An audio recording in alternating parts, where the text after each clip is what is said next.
ketika orang melakukan kesalahan tanpa ada ilmu, maka kesalahan itu belum dihitung. Misalnya begini, ketika kita belum belajar terkait dengan tata cara sholat.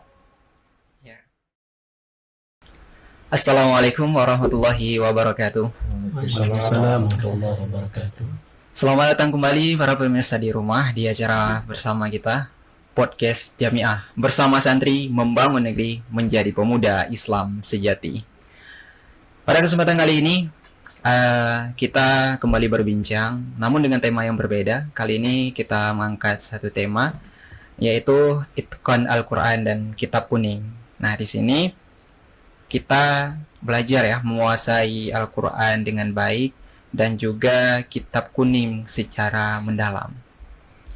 Namun dari itu, telah hadir bersama kita narasumber kita pada pagi yang berbahagia ini, guru kita bersama Tunku Miftahuddin dan juga pengurus dari Tahfizul Quran, ada Tunku Taufik dan ada Tunku Darwis di sini sudah hadir bersama kita. Namun saya mulai dari background pertama dulu ya. Di Dayah Jamiah Al-Aziziyah sendiri, di sini diidentik Dayah Jamiah itu sebagai Dayah Salafi. Namun di dalamnya ada diselipkan program Tahfizul Quran. Nah, sekarang saya mau ke Tungku terlebih dahulu ya, Tungku. Ini kan Dayah kita sebagaimana yang tadi background belakang diidentik dengan Dayah Salafi, Tunggu. Namun ada disisipkan program Tahfizul Quran. Nah, sekarang saya mau mulai, Tunggu nih. Apa kira-kira makna spiritual dalam menghafal Al-Quran serta manfaat untuk kehidupan sehari-hari? Terima kasih. Assalamualaikum warahmatullahi wabarakatuh. Waalaikumsalam. Alhamdulillah rabbil alamin, wassalatu wassalamu ala rasulillah Muhammad wa ala alihi wa sahbihi ajma'in, amma ba'd. Terima kasih pada kesempatan ini. Mungkin di kesempatan ini kita saling akan berbagi terkait dengan program tahfidz yang ada di Dayah Jamiah Al-Aziziyah. Alhamdulillah, sejauh ini di Dayah Jamiah Al-Aziziyah sudah berdiri sejak 2012. Namun banyak program yang di dalamnya yang kita fokuskan Dayah Jamiah ini ke Dayah Salaf, artinya kepada pendalaman Kitab Kuning. Namun tidak hanya sebatas di situ, tapi program-program unggulan yang lain seperti tahfidz itu juga diterapkan. Namun tidak menghalangi kepada tujuan awal, yaitu pendalaman Kitab Kuning. Karena yang pertama setelah memantapkan pendalaman Kitab Kuning, kita juga melihat kepada manfaat yang ada di dalam tahfidz Al-Quran. Karena banyak sekali para penghafal Al-Quran ini kadang-kadang belum tahu makna dari ataupun tujuan dari menghafal Al-Quran. Kadang-kadang menghafal Al-Quran ini hanya sebatas ingin lolos ingin mendaftar ke beasiswa luar negeri dan sebagainya. Tetapi kan di dalam menghafal Al-Quran ini memiliki makna yang luar biasa, sehingga bukan hanya manfaat zahiriyah, tapi memiliki manfaat batiniah yang memang itu yang kita fokuskan. Kapan makna batiniah ini tercapai? Ketika kita mampu mengaplikasikan ataupun menerapkan tujuan daripada menghafal Al-Quran. Maka oleh karena itu, ketika kita melihat makna menghafal Al-Quran seperti kata Ustaz Haji Hidayah, orang yang menghafal Al-Quran ini akan dijaga oleh Allah Ta'ala. Kemudian bukan para penghafal Al-Quran saja, Tetapi bagi keluarganya, bagi orang tuanya, kehormatan orang tuanya, kehormatan keluarganya ini diangkat derajatnya oleh Allah Ta'ala. Kemudian manfaat yang lain, jasadnya, tubuhnya di dalam kubur nanti utuh. Nah, kemudian yang paling dahsyat, ini para penghafal Al-Quran mampu mengajak keluarganya berbondong-bondong masuk ke surga. Ini kan makna dari menghafal Al-Quran. Dalam makna penghafal Al-Quran ini tidak semua penghafal Al-Quran mampu mencapai ini. Ya. Kenapa? Karena mereka akan mampu mencapai poin-poin manfaat ini bagi yang memahami. Karena menurut Ustaz Adi Hidayat juga, para penghafal Al-Quran ini dibagi ada 3 macam. Yang pertama, penghafal zalim. Ini bagaimana mana penghafal zalim? Penghafal zalim. Ini dikategori sebagai penghafal zalim. Mereka menghafalkan Al-Quran dengan benar, dengan tajwid yang bagus dan sah, tetapi kehidupan mereka tidak mencerminkan Al-Quran. Ya, Cuma menghafal saja. hanya sebatas menghafal. Kadang-kadang suaranya bagus, tajwidnya mantap, tapi kehidupannya, perilakunya tidak mencerminkan Seorang tahfidz.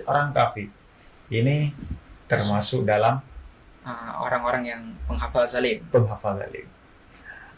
Kemudian yang kedua, penghafal yang belum mengamalkannya.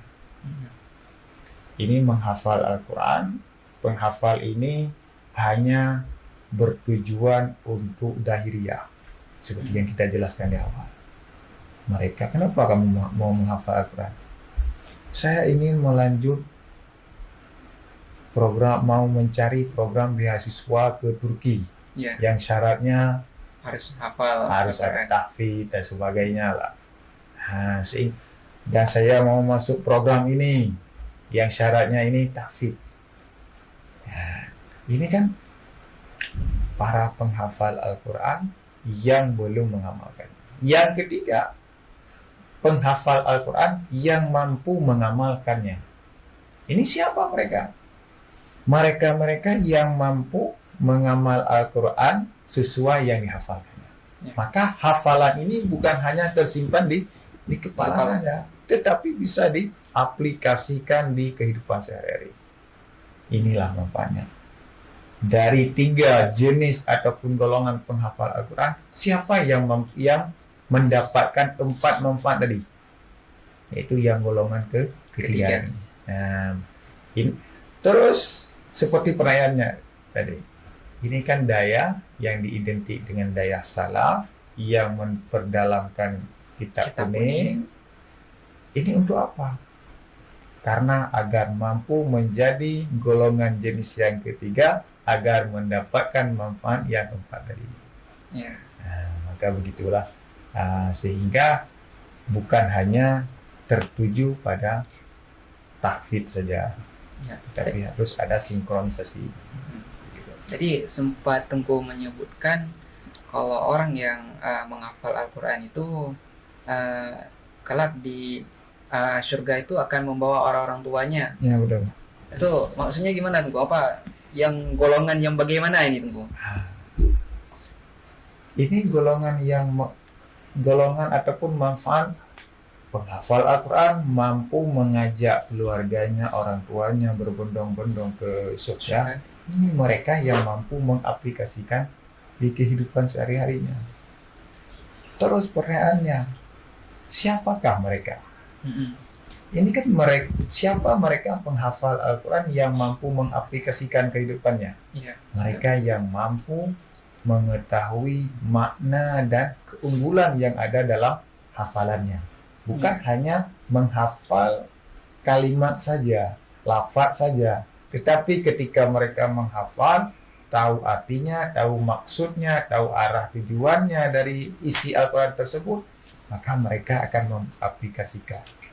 Sehingga ketika diaplikasikan, manfaatnya untuk keluarga. Itu kan luar biasa memang. Nah, maka bukan hanya kalau kita belajar dalam ilmu saraf, manfaat ini bukan manfaat lazim. Kalau faedahnya di fi'il itu bukan fi'il lazim, artinya fi'il muta'addi. Ya tajawazul fa'ilu ilal maf'uli. Artinya melampaui kepada orang lain lah. Bukan bukan untuk dirinya, berefek kepada orang lain. Ada imbasnya. Makanya kan para penghafal Al-Quran ini manfaatnya ya luar biasa. Belum lagi kita lihat prosesnya begitu susah kadang. Memang begitu ya, ketika ada banyak susahnya maka manfaatnya pun akan lebih banyak didapat. Mungkin ini guru-guru kita, santri-santri kita nanti akan membagilah. Ya, sebelum saya ke tunggu-tunggu pengurus ini, ada satu lagi tuh. Tadi kan tema kita Itqan Al-Quran dan Kitab Kuning. Betul. Bisa nggak Bu perjelaskan sedikit nih Itqan Al-Quran dan Kitab Kuning itu bagaimana kita klasifikasikannya? Itu salah satu hal yang penting agar mendapatkan jenis yang ketiga tadi, untuk mendapatkan 4 manfaat. Karena baru kita akan mendapatkan manfaat tersebut ketika kita mampu mengitkankan Kitab Kuningnya, agar mampu memahami hafalannya, Al-Qurannya. Maka ketika kita bukan terlalu fokus kepada hafalannya, maksudnya begini, kita setelah memperdalamkan Kitab Kuning, kemudian kita menghafal Al-Quran, sehingga ketika menghafal Al-Quran ini mampu mengetahui isinya, maknanya, maka perlu kita belajar dulu Kitab Kuningnya, pendalamannya. Pertanyaannya ada kapan kita belajar tahfidz? Kapan kita belajar Kitab Kuning? Itu kan perlu klasifikasinya. Membeda-bedakan. Maka di dalam program tahfidz di sini itu selain kita membagi waktu untuk belajar Kitab Kuning, juga menyisakan waktu untuk belajar tahfidz. Bagi mereka yang Kitab Kuningnya sudah kelas-kelas di atas, artinya sudah sampai di kitab I'anah, ini kan mereka akan belajar tahfidz. Tapi mereka setelah mengetahui hukum-hukum yang fardu ain, baru mereka menghafal Al-Quran. Ini yang kita fokuskan bagi mereka. Jadi bukan serta-merta dari pertama masuk langsung belajar tahfidz dibarengin dengan Kitab Kuning. Ini manajemen waktunya yang kurang terarah. Iya. Ini kita masuk kepada awalnya kita belajar kepada pendalaman Kitab Kuning. Waktu yang kita gunakan pertama itu kan untuk waktu belajar Kitab Kuning. Kemudian setelah mantap dan sudah cukup, bukan kita katakan cukup dalam belajar Kitab Kuning ya, sudah mapan, sudah lumayan memahami dalam amalan-amalan sehari-hari, fardu ainnya, baru kita fokus masuk kepada tahfidz Al-Quran.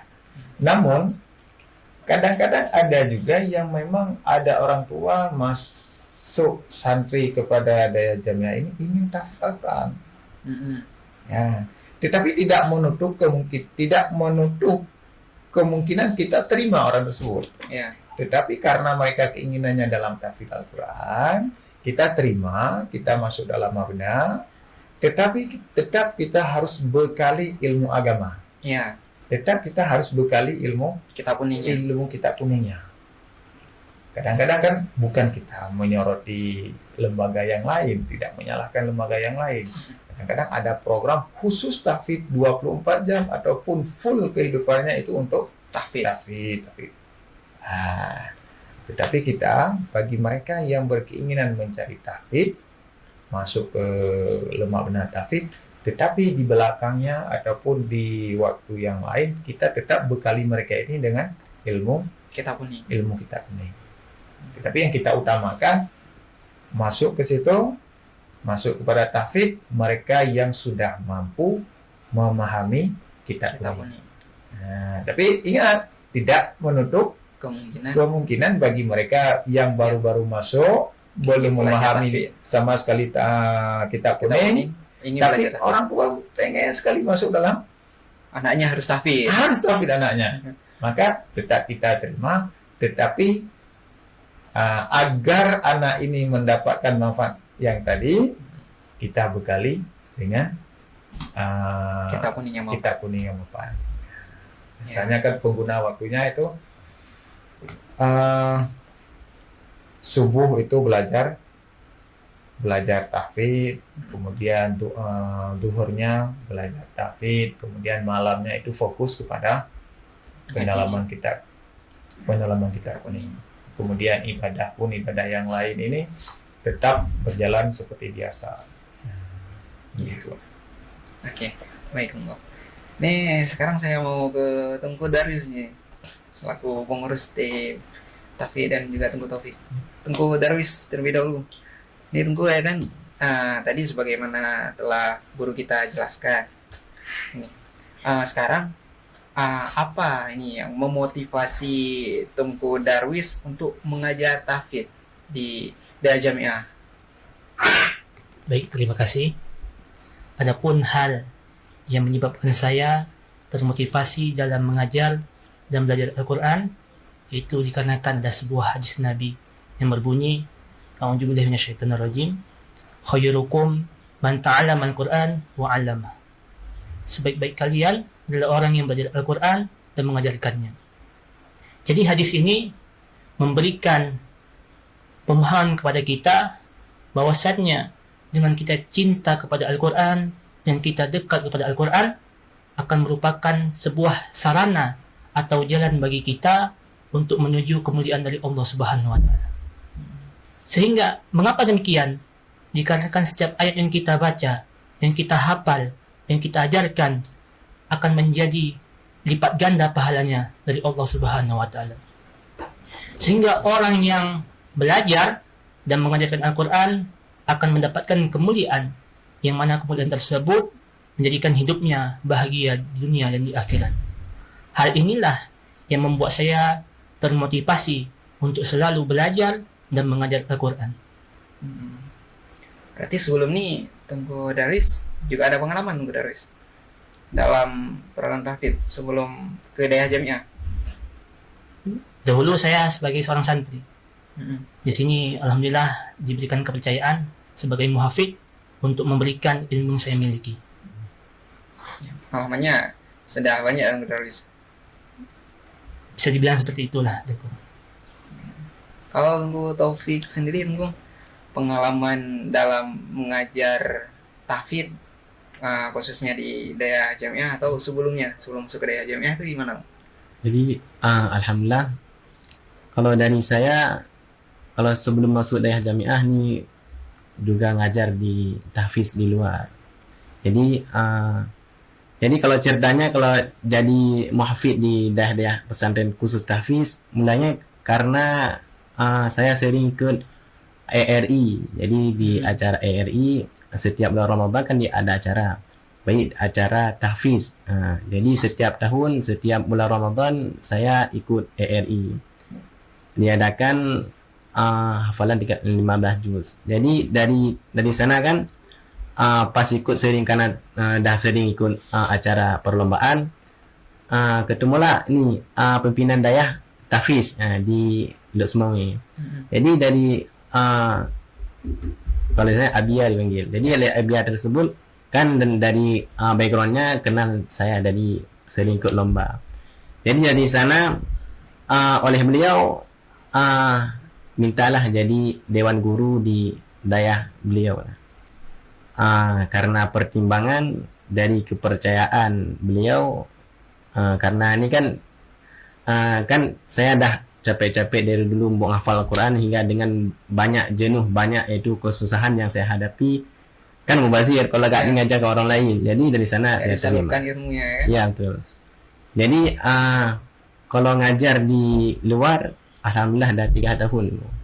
Nah, kemudian masuk sini baru karena mungkin ada keberlakangan pernah ngajar dan juga hafiz, alhamdulillah dipercayai oleh Daerah Jamiah Al-Aziziyah untuk menjadi muhafid di Daerah Jamiah Al-Aziziyah.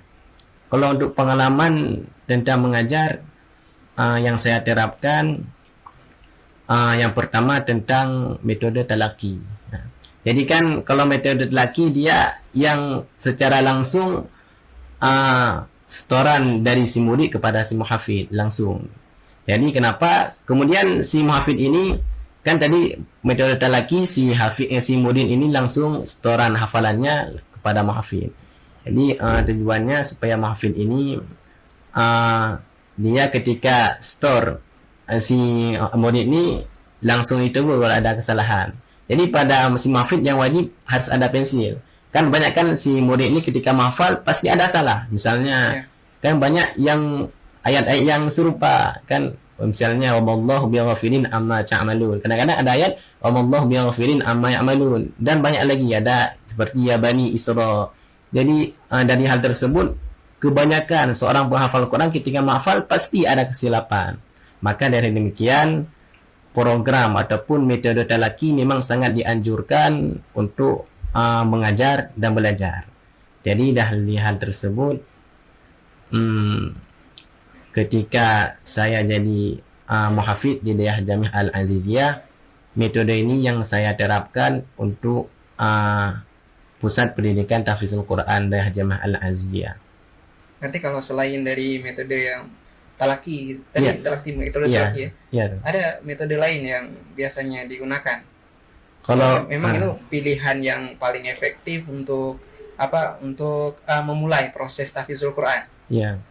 Jadi kalau metode lain yang selalu saya terapkan kepada mereka ialah yang pertama tetap cari pendamping ketika menghafal. Misalnya harus tetap memiliki teman untuk menghafal dan tetap mencari guru yang mana guru tersebut dapat membantu ataupun membantu dalam proses menghafal. Kenapa? Karena untuk menghafal kalau tidak ada teman tahfidz susah nunggu. Misalnya kan terbawa dengan suasana. Maka dialah tersebut metode yang selanjutnya tetap harus cari teman yang untuk pendamping hafalan, dan juga metode yang ketiga yang selalu kami terapkan kepada mereka ialah jadwalkan waktu khusus. Karena untuk menghafal Quran kan harus ada waktu khusus. Misalnya seperti untuk murajaah. Jadi murajaah kalau pribadi itu saya kan, kalau pribadi itu saya murajaah saya buat 6 cara metodenya. Yang pertama, sebelum tidur saya murajaah 5 lembar, sesudah sholat subuh 5 lembar, sesudah sholat zuhur 5 lembar, dan sesudah sholat asar 5 lembar, dan sesudah sholat maghrib 5 lembar, dan sesudah sholat isya 5 lembar. Jadi dalam satu hari dapatlah 3 juz. Jadi kalau dikali-kali 10 hari dapat 30 juz. Jadi dari hal tersebut kan nih banyak yang biasanya orang yang menghafal ini yang masuk program kebanyakan dia hafalan ada tapi dah mati. Kan ada nih. Jadi untuk orang penghafal Al-Quran yang hafalannya sudah mati. Jadi untuk cara mengembalikan hafalannya, yang pertama tetap dengan murajaah yang seperti saya metode tadi. Kalau untuk menghafal lagi kan susah kalau menghafal. Jadi misalnya dah hafalan 20 juz, yang masih ada yang masih mungkin 5 juz. Jadi yang 15 juz ini kalau menghafal lagi susah, tapi dengan cara istiqomah insyaallah akan kembali lagi. Oke. Kalau Tengku Darwis sendiri nih, kan kita tahu Tengku menghafal Al-Quran itu susah gampang, bahkan sangat susah kalau kita menghafal Al-Quran. ada nggak cara untuk mengatasi ini kesulitan untuk menghafal Al-Quran itu? Dari Tengku Darwis. Baik, adapun cara kita untuk menghadapi kesulitan dalam menghafal, langkah pertama yang harus kita lakukan yaitu bertakwa kepada Allah. Mengapa demikian? Dikarenakan menghafal Al-Quran hakikatnya bukanlah kesempurnaan, tetapi bagaimana rasa cinta kita, rasa suka kita, usaha kita untuk mendekatkan diri kepada Allah Subhanahu wa taala. Dengan bertakwa kepada Allah, Allah akan memudahkan jalan kita dalam menghafal Al-Quran. Yang kedua, apapun yang kita rasakan, kita harus tetap berjuang, semangat, dan jangan putus asa. Mengapa demikian? Dikarenakan seberapa besar pengorbanan kita, seberapa besar masalah yang kita hadapi, maka semakin besarlah cinta Allah kepada kita. Sehingga hal tersebut akan membangkitkan semangat kita di dalam menghafal Al-Quran. Dan yang terakhir yaitu kita selalu ingat kepada kedua orang tua kita, yang mana mereka selalu berkorban untuk kita. Apakah yang dapat kita berikan kepada mereka, baik di dunia maupun di akhirat. Sehingga dengan kita mengingat jasa kedua orang tua, maka kita akan membangkitkan semangat kita untuk menghadapi kesulitan yang kita alami. Itulah beberapa cara yang kita gunakan untuk membangkitkan semangat kita dalam menghafal Al-Quran. Baik, Profes. Ini saya mau ke Tengku Ritan.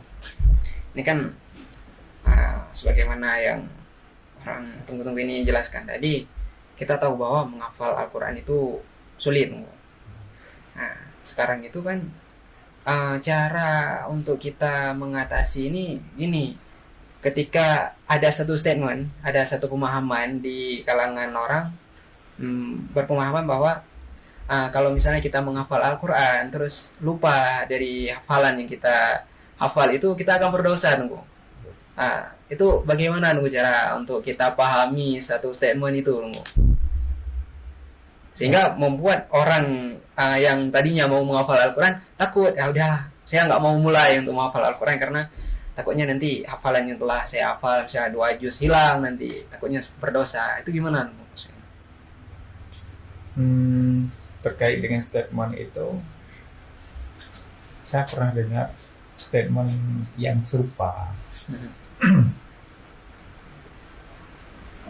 Ketika orang melakukan kesalahan tanpa ada ilmu, maka kesalahan itu belum dihitung. Misalnya begitu. Ketika kita belum belajar terkait dengan tata cara salat, Ya. kemudian kita melakukan salat banyak salahnya, kan tidak perlu diqadha Iya, betul. karena belum tahu.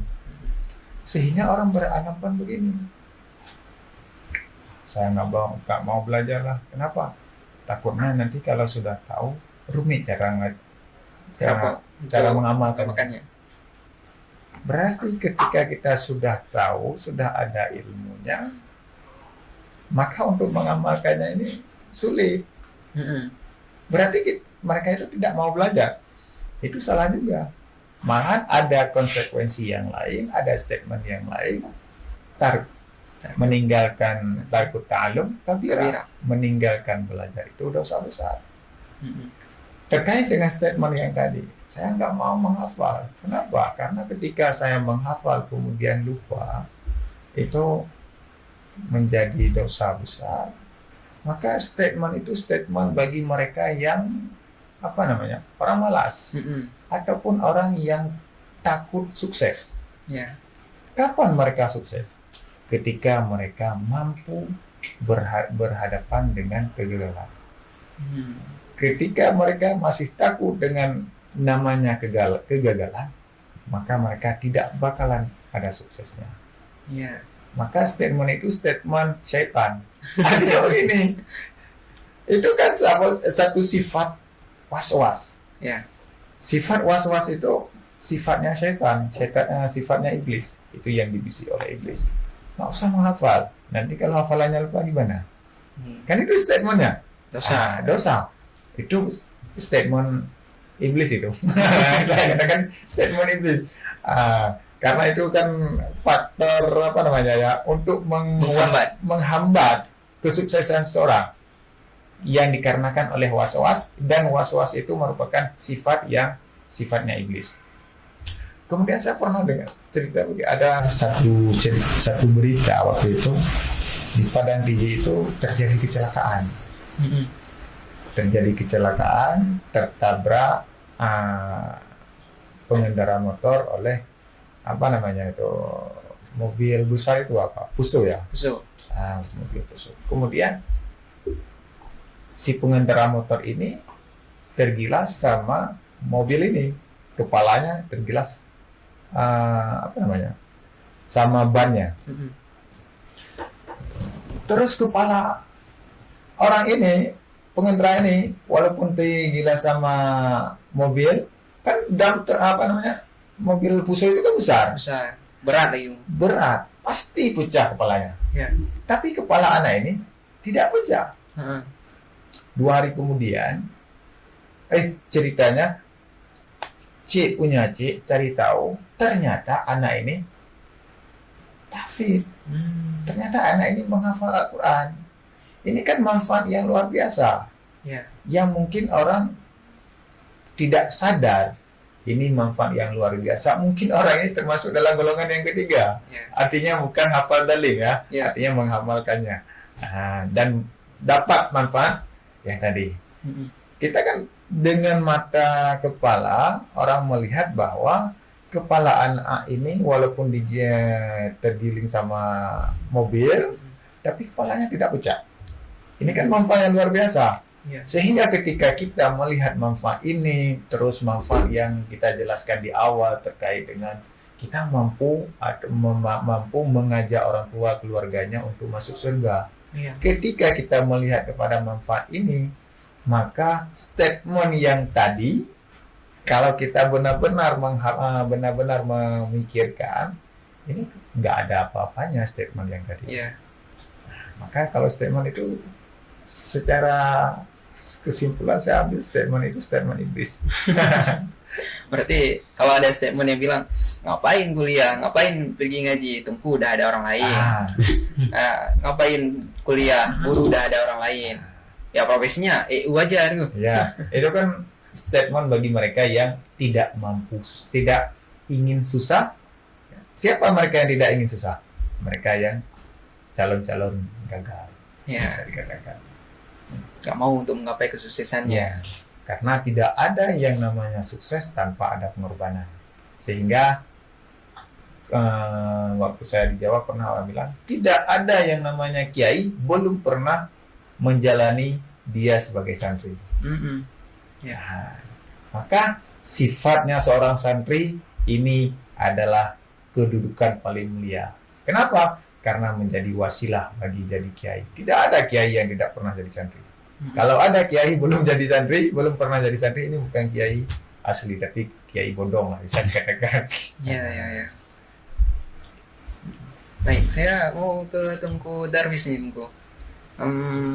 Tadi kan kita menyebut kalau misalnya menghafal Al-Quran itu susah-susah gampang. Iya. Kalau misalnya dalam 1 juz, biasanya berapa lama waktu yang dibutuhkan untuk menghafal 1 juz itu? 1 juz. Alhamdulillah, saya menghafal 1 juz itu butuh waktu sekitar 4 atau 5 hari. Insyaallah akan selesai. Itu 1 juz. 1 juz. Kalau penerapan di sini, ini kan baru permulaan untuk para peserta didik yang baru. Mungkin di sini sesuai dengan kemampuan. Minimal setengah halaman atau setengah pojok, kita bilang seperti itu. Karena kan di sini fokus ke kitab, diselingi dengan Al-Quran. Maka betul. seberapa mampu mereka agar tidak mengganggu kitab mereka. Kalau dari Tungku Taufik sendiri tadi manajemen waktunya kan ada Tungku bilang tadi itu murojaahnya ada dibatasi waktu-waktunya. Kalau misalnya nih di dalam mabna tahfidz nih ada kedapatan nih para santri yang lain tuh menghafal Al-Quran full 24 jam sama Al-Quran tapi lupa terhadap kitab kuningnya, itu gimana tindakan yang Tungku lakukan? Jadi kalau dari saya, kalau tentang ketika si murid menghafal Quran dia fokus ke tahfiznya. Jadi kalau ke kitabnya dia belakangkan. Alhamdulillah kalau dari pengalaman belum ada. Jadi karena metode ataupun program yang kami buat ada waktu tertentu, dan ketika balik dia murajaah kitab ataupun pengajian kitab kuning ada jadwal khusus. Jadi insyaallah tidak akan terbelakangkan, karena yang metode kami buat setiap subuh dan zuhur. Kemudian tentang malamnya kan kitab kuning. Jadi kalau ada kedapatan si santri yang dia fokus hanya tahfiz aja, jadi kalau kita dia nggak open, jadi kami buat tindakan ataupun yang pertama buatlah wawancara dengan si santri. Jadi kalau memang terulang lagi, kami buat tindakan. Jadi kan pesan di kita ada yang khususnya memang khusus dayah salafi. Jadi karena ada di dalamnya ada program, jadi ini bonus dari dayah. Kalau yang ketetapannya tetap kitab kuning. Oke, fokusnya tadi memang fokus ke kitab kuning Iya. itu sebagai selingan. Ya. Oke. Ini mungkin sebagai penutup nih dari Tengku nih, pesan kok ataupun harapan untuk kedepannya bagi program tahfidz di daerah kita, daerah Jamiah Al-Aziziyah, serta mungkin di akhir nanti Tengku sampaikan pesan untuk mereka yang ingin memulai program tahfidz. Silakan. Terkait ke depannya, mungkin tahfidz ini saya sedikit menyampaikan, ini bukan hanya silingan, tetapi tahfidz ini menjadi program khusus, program utama. Tetapi setelah menjalani ataupun memperdalam ilmu agama dengan membaca kitab kuning, belajar kitab kuning, melalui belajar kitab kuning, tujuannya untuk mendapatkan manfaat yang kita jelaskan tadi.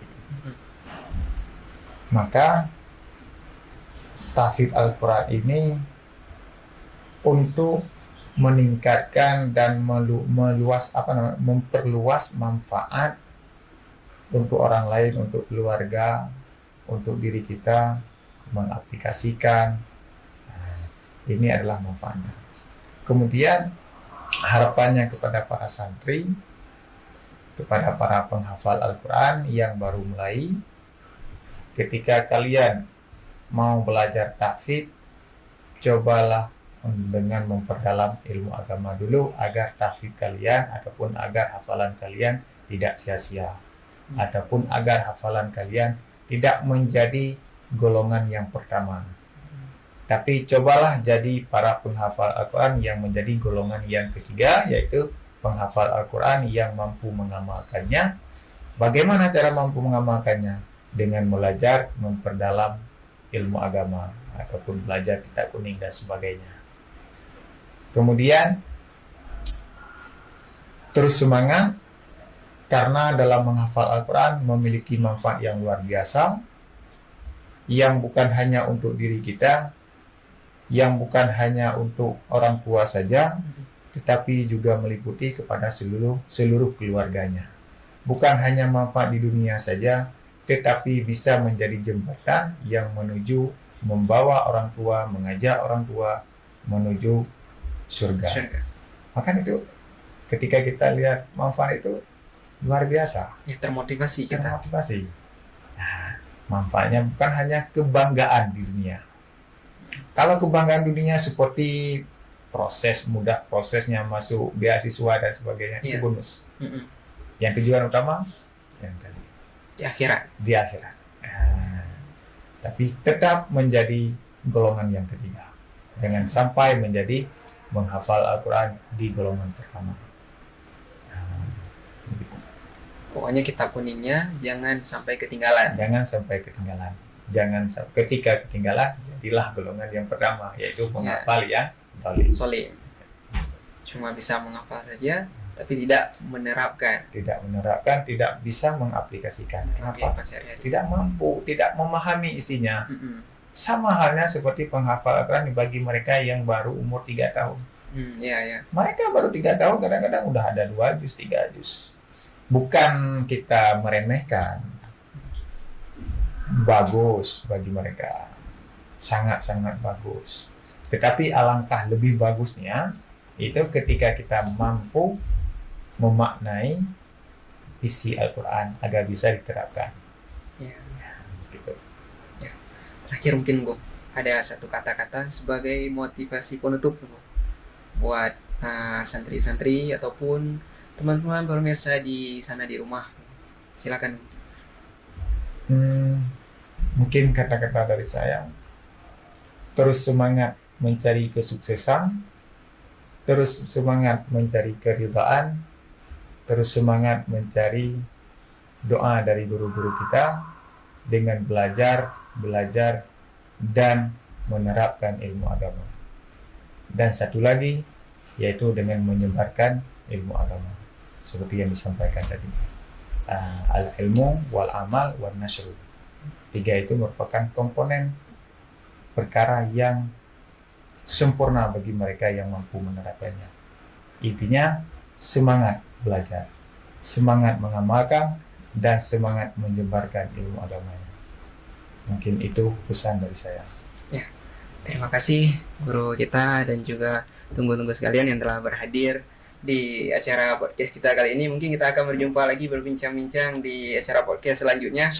Ya, insya Allah di lain sisi mungkin kita akan membahas tentang topik-topik yang lain tentunya. Jangan lupa pantau terus channel kita. Jangan lupa like, komen, dan subscribe. Mungkin ini yang dapat kami sampaikan hari ini. Kami mohon maaf apabila ada kekurangan. Kami akhiri, wabillahi taufiq wal hidayah. Assalamualaikum warahmatullahi wabarakatuh. Waalaikumsalam.